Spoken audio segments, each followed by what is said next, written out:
जय हिंद। आज हम फिर आप लोगों के सामने एक नई वीडियो के साथ उपस्थित हैं और आज का विषय है मौलिक अधिकार। संविधान के द्वारा भारत के प्रत्येक नागरिक को कुछ अधिकार दिए गए हैं। उन अधिकारों को हम कहते हैं मौलिक अधिकार।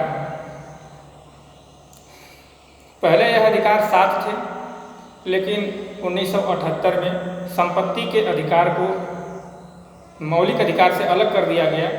इसलिए अब हमारे मौलिक अधिकार 6 हैं, जिन अधिकारों के विषय में हम चर्चा करेंगे। इसको 2 पार्ट में करके हम चर्चा करते हैं। तो पहला पार्ट आज आपके सामने है और अगली वीडियो में अगला पार्ट भी आपके सामने प्रस्तुत होगा। अब हम देखते हैं समानता का अधिकार। पहला है जो संविधान के अनुच्छेद 14 से 18 तक जिसका वर्णन किया गया है। 14 से 18 अनुच्छेद में समानता का अधिकार का वर्णन किया गया है। समानता का अधिकार से तात्पर्य है कि सबको समानता है। अब व्यक्ति जाति धर्म आदि के आधार पर उन्हें उनके साथ भेदभाव न किया जाए। थोड़ा सा इसी चर्चा करेंगे आगे। फिर दूसरा है स्वतंत्रता का अधिकार। स्वतंत्रता का अधिकार अनुच्छेद 19 से 22 में वर्णित है। इसका विस्तृत वर्णन किया गया है 19 से 22 अनुच्छेद में। फिर इसके आगे है शोषण के विरुद्ध अधिकार। तो शोषण के विरुद्ध अधिकार जो है इसका वर्णन किया गया है अनुच्छेद 23-24 में। फिर इसके बाद आता है धार्मिक स्वतंत्रता का अधिकार। अब धार्मिक स्वतंत्रता का अधिकार जो दिया गया है इसका वर्णन संविधान के अनुच्छेद 25 से 28 में किया गया है। आगे है सांस्कृतिक और शिक्षा का अधिकार। सांस्कृतिक और शिक्षा के अधिकार का जो वर्णन है वह अनुच्छेद 29 और 30 में है।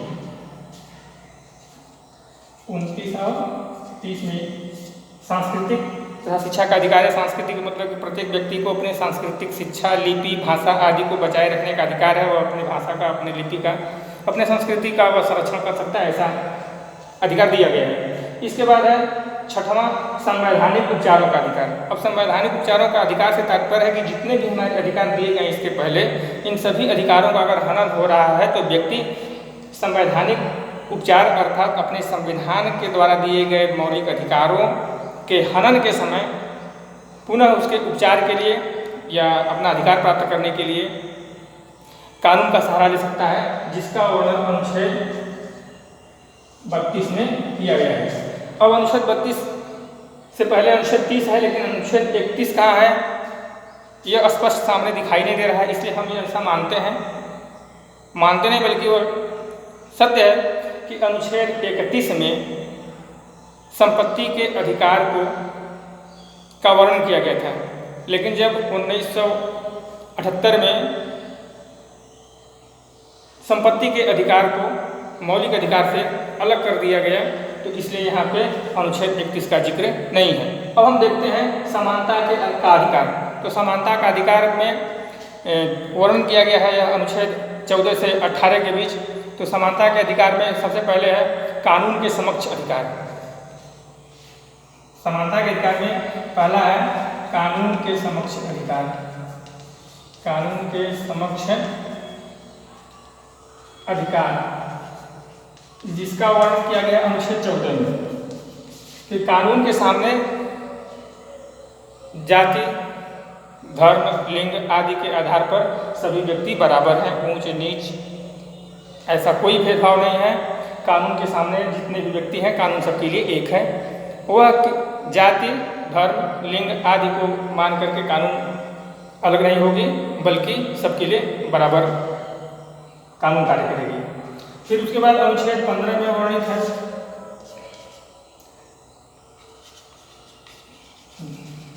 धर्म जाति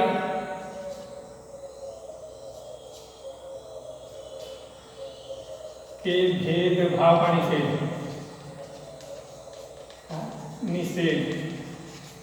मतलब धर्म जाति के भेदभाव का निषेध कि यहाँ कोई भी किसी भी धर्म का व्यक्ति रह सकता है, किसी भी जाति का व्यक्ति रह सकता है। उसे हम जाति सूचक शब्दों का प्रयोग नहीं कर सकते। उसे हम नीचा दिखाने का प्रयास नहीं कर सकते। मतलब समस्त जातियाँ, समस्त धर्म बराबर है, समभाव है, उसमें कोई भेद नहीं है। इसका यहाँ पे निषेध किया गया है।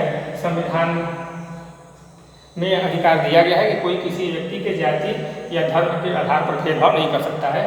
ऐसा है, यह अनुच्छेद 15 में वर्णित किया गया। अब अनुच्छेद 16 में है कि राज्य सेवा में समान अवसर। जितने भी व्यक्ति हैं राज्य सेवा में समान अवसर, राज्य से संबंधित जितनी भी सेवाएं होंगी, नौकरियां होंगी, सभी व्यक्ति को समान अवसर दिया जाएगा। उसमें जाति, धर्म, लिंग आदि के आधार पर उसमें भेदभाव नहीं किया जाएगा। सबको समानता का अधिकार है, सबको समान अवसर दिया जाएगा। ऐसा है वर्णन किया गया अनुच्छेद 16 में। अब हम देखेंगे अनुच्छेद 17। अनुच्छेद 17 में अस्पृश्यता, अस्पृश्यता या इसको हम कर सकते हैं छुआछूत।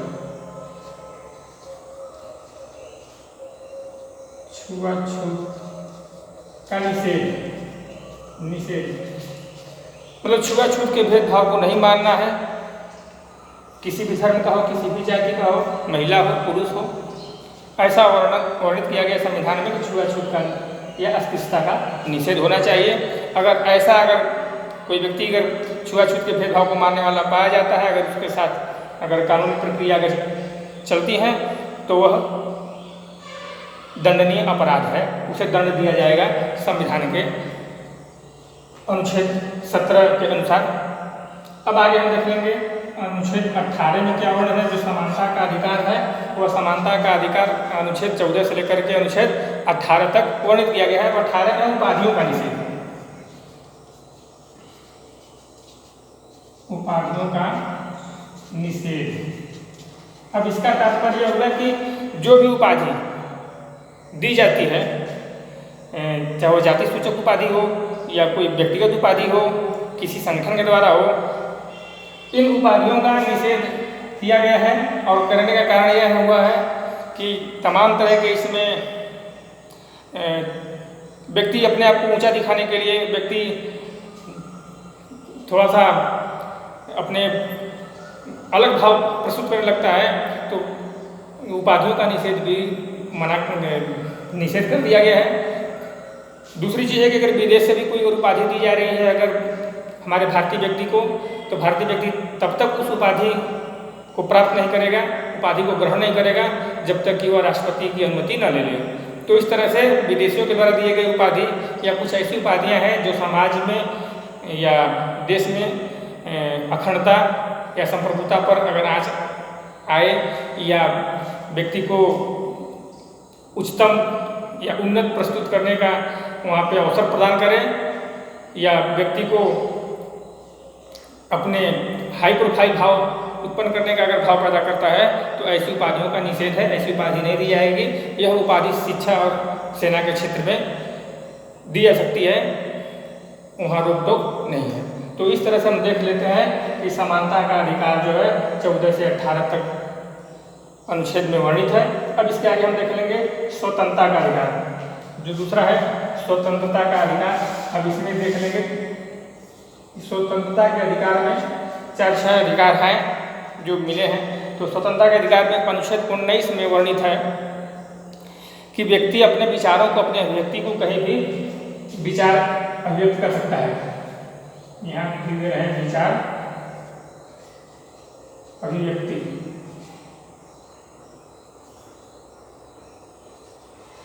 व्यक्ति अपने विचार को कहीं भी अभिव्यक्त कर सकता है, लेकिन ऐसे विचार जो राष्ट्र के हित में हो, जो समाज के हित में हो, जो लोगों के हित में हो, ऐसे विचारों को वह लोगों के बीच में रख सकता है। दूरदर्शन के माध्यम से रख सकता है, टेलीविजन, रेडियो के माध्यम से रख सकता है, किसी समुदाय समूह में रख सकता है। ऐसा उसे अधिकार दिया गया है। लेकिन 19(1) के खंड 2 में वह ऐसा विचार अपना नहीं दे सकता है जिससे राष्ट्र के अखंडता पर, राष्ट्र की संप्रभुता पर आँच आए। तो जहाँ जोड़ना है वहाँ तोड़ना भी है। तात्पर्य हुआ कि अपने विचार की अभिव्यक्ति और विचार व्यक्त कर सकते हैं, लेकिन वही विचार व्यक्त कर सकते हैं जो राष्ट्र के हित में, जो समाज के हित में, जो लोगों के हित में है। इसका वर्णन अनुच्छेद 19 में किया गया है। अब फिर इसी में 19 में ही अगला है कि व्यक्ति अपने शक्ति के बिना या शक्ति प्रदर्शन करने किए बिना सम्मेलन में भाग ले सकता है, सम्मेलन करा सकता है शांति के साथ, मतलब शांतिपूर्ण तरीके से सम्मेलन करने का अधिकार है। ये भी 19 अनुच्छेद में ही वर्णित है। फिर इसके बाद है वह समुदाय या संगठन का निर्माण कर सकता है जो समाज के हित में हो, जो देश के हित में हो, तो ऐसे संगठनों का वह निर्माण कर सकता है। लेकिन ऐसे संगठनों का निर्माण नहीं करेगा जिससे राष्ट्र की अखंडता और संप्रभुता या लोकतंत्र का हनन होता हो। तो विचार अभिव्यक्ति की स्वतंत्रता हो गई। फिर उसके बाद सम्मेलन की स्वतंत्रता हो गई, सम्मेलन कर सकता है। आगे वह संगठन स्थापित कर सकता है, संगठन स्थापित कर सकता है और संगठन का अपना एक रूल है, उसके अनुसार जो देश हित में, राष्ट्र हित में, समाज के हित में हो, यह कार्य कर सकता है। फिर इसके बाद है कि वह अबाध रूप से कहीं भी भ्रमण कर सकता है। भ्रमण हो गया, समस्त भारत की भूमि को भ्रमण कर सकता है, निवास कर सकता है, 19 में ही वर्णन है। और फिर इसी 19 में है कि वह कहीं भी अपनी वृत्ति, रोजगार, व्यापार, व्यवसाय आदि करने के लिए वह उसे अधिकार दिया जाता है भारतीय संविधान के अनुच्छेद 19 के अंतर्गत। अब इसके बाद हम देखेंगे कि 19 के बाद आता है अनुच्छेद 20। तो अनुच्छेद 20 में अपराध दोष सिद्ध संरक्षण, अपराध दोष सिद्ध संरक्षण, यहाँ 20 में यहाँ दिखा दे रहे हैं अपराध दोष सिद्ध संरक्षण। अपराध दोष सिद्ध संरक्षण से तात्पर्य है कि कोई भी व्यक्ति अगर अपराधी है तो उसको सिद्ध करना होगा कि हाँ यह अपराधी है। जब तक अपराध सिद्ध नहीं हो पाता है तब तक वो अपराधी नहीं माना जाएगा, उस दोष को सिद्ध करना होगा कानूनी तौर पे, ऐसा है। फिर इसके आगे है व्यक्तिगत स्वतंत्रता जीवन रक्षा। अनुच्छेद 21 में वर्णन है कि व्यक्तिगत स्वतंत्रता जीवन रक्षा। व्यक्तिगत स्वतंत्रता जीवन रक्षा से तात्पर्य है कि व्यक्ति को जीने का अधिकार है। हम ऐसे समझेंगे कि हर व्यक्ति को जीने का अधिकार है, उसे स्वास्थ्य, चिकित्सा आदि सेवाएं उपलब्ध होंगी और उसे जीवन का अधिकार है, जीने का अधिकार है। तो यही है अनुच्छेद 21 में वर्णन है कि व्यक्तिगत स्वतंत्रता जीवन रक्षा। फिर देखेंगे अनुच्छेद 22 में है कि बंदीकरण से संरक्षण। बंदीकरण से संरक्षण से तात्पर्य है कि कोई भी व्यक्ति बंदी अगर बना लिया गया है तो 24 घंटे के अंदर न्यायालय में प्रस्तुत होना चाहिए। अगर न्यायालय में प्रस्तुत नहीं हो रहा है तो उसे बरी कर देना चाहिए, छोड़ देना चाहिए, बंदी बना के रखना नहीं चाहिए। कानून यह कहते हैं कि किसी भी व्यक्ति को अगर बंदी बना लिया गया है, अगर उसे 24 घंटे के अंदर न्यायालय में प्रस्तुत करना ही करना है। और बहुत जगह देखा जाता है कि अगर बंदी बना लिया जाता है तो उसे 24 घंटे बाद 48 घंटे तक रखे रहते हैं और वह बंदी बना रहता है। लेकिन ऐसा नहीं है, उस व्यक्ति का अधिकार है कि 24 घंटे के अंदर वह न्यायालय के सामने जाए और अपने पक्ष को रखे, ताकि उसे दोष अगर सिद्ध होता है तो उसके ऊपर कार्रवाई की जाएगी। अगर वह सिद्ध नहीं हो पाता है तो उसे उस बंदी से मुक्ति मिल जाएगी। तो इस तरह से हम देख लेते हैं कि हमारे जो समानता के अधिकार हैं ये हैं और स्वतंत्रता के अधिकार हैं। विचार व्यक्त करने का स्वतंत्रता है, अधिकार है, सम्मेलन करने का अधिकार है, संगठन बनाने का अधिकार है, भ्रमण करने का अधिकार है, निवास करने का अधिकार है, व्यवसाय, वृत्ति, व्यापार आदि करने का अधिकार है। लेकिन ऐसा व्यवसाय न करें जो हमारे राष्ट्र के हित में न हो। फिर अपराध दोष सिद्ध संरक्षण अनुच्छेद 20 में, अनुच्छेद 21 में है व्यक्तिगत स्वतंत्रता जीवन रक्षा और अनुच्छेद 22 में है अभी जो हम करते हैं बंदीकरण से संरक्षण। अब इसके बाद हम देख लेते हैं शोषण के विरुद्ध अधिकार। शोषण के विरुद्ध अधिकार में अनुच्छेद 23 और 24 में वर्णन है। अनुच्छेद 23 में जो है यह है बेगार से मुक्ति या बेगार से शोषण मुक्त हो। इसका तात्पर्य हुआ कि व्यक्ति को जबरदस्ती कोई कार्य नहीं करा सकते हैं और जबरदस्ती कराने अगर कराते भी हैं तो कराने के एवज में उसे उसकी मजदूरी मिलनी चाहिए। तो बेगार कार्य निषेध कर सकते हैं या कह सकते हैं बेगार संरक्षण कर सकते हैं या कह सकते हैं कि जो शोषण हो रहा हो, बेगारी कराई जा रही हो, उससे मुक्ति दिलाने का अधिकार शोषण विरुद्ध अधिकार अनुच्छेद 23 में वर्णन है। और 24 में वर्णन है कि बाल श्रम से मुक्ति या बाल श्रम का शोषण निषेध, बाल श्रम शोषण निषेध, बाल श्रम शोषण निषेध कि जो कंपनियों में, बड़ी बड़ी कंपनी में जो बच्चों को दे दिया जाता है, कंपनी भेज दिया जाता है और बच्चे काम करते हैं, तो ऐसा न हो, या गांव में भी न हो, कहीं न हो। अगर किसी बालक के साथ अगर ऐसा कराया जा रहा है, उसका शोषण किया जा रहा है, वह नाबालिग है और उसे कार्य कराया जा रहा है, तो कानूनी तौर पे उसे अधिकार दिया जाता है कि बाल शोषण से उसे मुक्ति कराई जाए, उसे मुक्ति दिलाई जाए। तो यहाँ 24 और 23 में, 23 में है बेगार शोषण से मुक्ति और 24 में है बाल श्रम शोषण से मुक्ति। धन्यवाद। अब इसके आगे हम अगले वीडियो में अपना बनाएंगे धार्मिक स्वतंत्रता का अधिकार, सांस्कृतिक तथा शिक्षा का अधिकार और संवैधानिक विचारों का अधिकार। तब तक के लिए जय हिंद।